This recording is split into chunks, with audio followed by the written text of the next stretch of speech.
देशामध्ये लवकरच one nation one election लागू होण्याची शक्यता आहे। या प्रश्नावर प्रकाश आंबेडकरांची संतप्त प्रतिक्रिया आली आहे। देशातून राजेशाही कधीची संपुष्टात आली आहे, त्यामुळे निवडून गेलेले हे राजे नाहीत तर प्रतिनिधी आहेत असं प्रकाश आंबेडकर म्हणतात।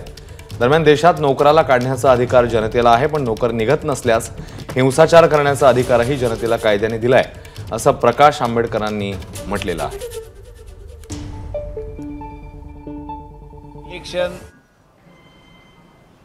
5 वर्षासाठी म्हणजे नव्या पद्धतीने डिक्टेटर आणताय हे लक्षात घ्या।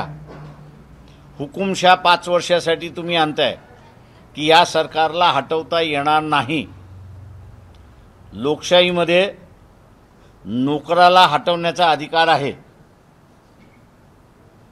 आणि तो नोकर हटत नसेल तो व्हायलन्स करण्याचा सुद्धा अधिकार आहे। वन नेशन वन इलेक्शन हे हुकुमशाह ज्यांच्या डोक्यामध्ये बसलेला आहे त्यांची ही थिअरी आहे असं मी त्या ठिकाणी मानतोय। एबीपी माझा, उघडा डोळे बघा नीट।